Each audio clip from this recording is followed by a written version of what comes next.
everyone, welcome back to my channel. In today's video, I want to remind you as part of love, Christmas love, that Canada is still your choice destination for international people who want to relocate abroad. And I also want to remind you that there's still an opportunity for you if you have visitor's visa and you're looking to come to Canada to work. Now, don't get me wrong. If you have visitor's visa, don't make the mistake that some people have made. They had a plan to come to Canada and visit. That's the visa they have. Visitor's visa is not in the category of visas with dual intent.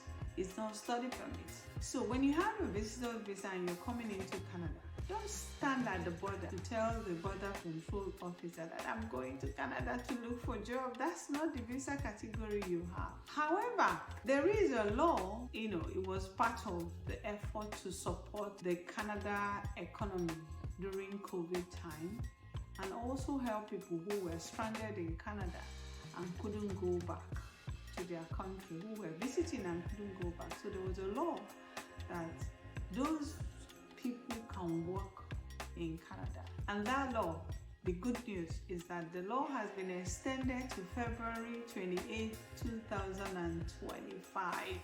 So you can still cash into it. That's what I mean. Now, if you come into Canada, remember, when you're coming into Canada, your sole aim is to come into Canada.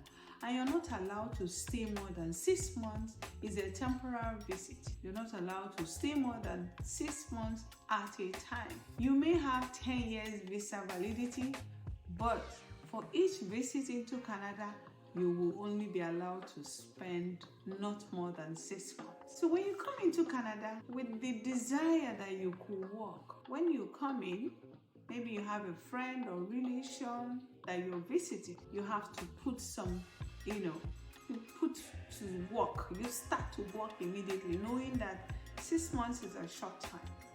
Or else, at 6 months, you're leaving Canada. So, what you do before you come is make sure you have your driver's license from your home country. Also have your international driver's permit. It's usually a 1-year permit, but it's the international driver's permit, which allows visitors to drive. Then, have your driver's abstract. If you're from Nigeria, it will be from Federal Road Safety and their equivalent in other countries. Have it with you. Why I'm saying that is that, yes, it's exciting to say that I can convert visitor's visa to work permit, but in reality, it's a little bit tricky and difficult. In that, the requirement includes that whoever will give you that job will be able to give you labor market impact assessment report, which shows that there is nobody in Canada who can do that job that is available to do the job. It makes it difficult to justify. So many employers are not willing to go that far. But you have the LMIA exempt list, but they are also very limited. For instance, if you're a religious worker, like a pastor or imam, you may be able to get that. If you want more details, you will see it on the IRCC website. Now, the tip I want to give you today is that it's for sure, it's open secret that Canada, just like many developed countries, are in shortage of truck drivers. Truck driving is very difficult. Someone like me, I doubt if I'll ever be able to do that. But for experienced people who planned ahead before coming into Canada, like I know some of my colleagues from India that had those plans.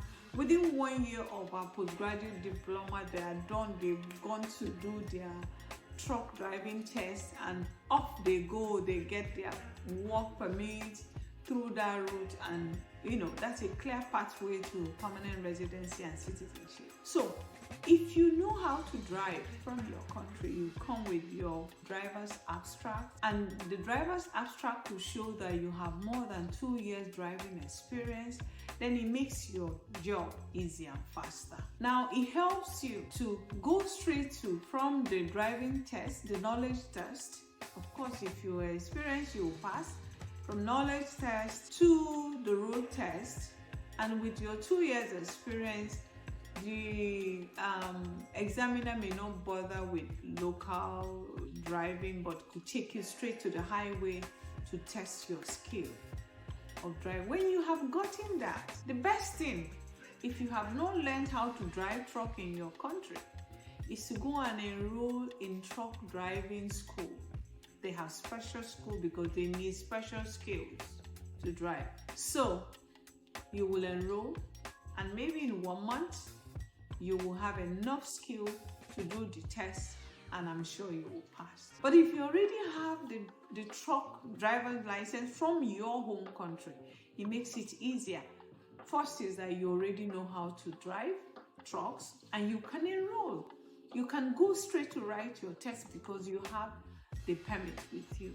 So when you do that, then you apply to truck companies, truck drivers company. There are companies that specializes in hiring truck drivers for truck owners. So you apply to them. Many of them are willing to give you the LMIA report that will help you apply for your work permit. All you need to do when you get that is to go ahead and either apply online. If you apply online, it's also good, because as soon as you apply online, whatever report acknowledgements that you get from IRCC, you can use it to start work for that specific employer. Remember, it's for that employer who has offered you, giving you a full-time job permit. With your truck driving license, you will be able to apply for your work permit. The other thing people do is to take that letter of employment with your truck driving permit and every other documentation you came with from your home country to the border, to Flagpole.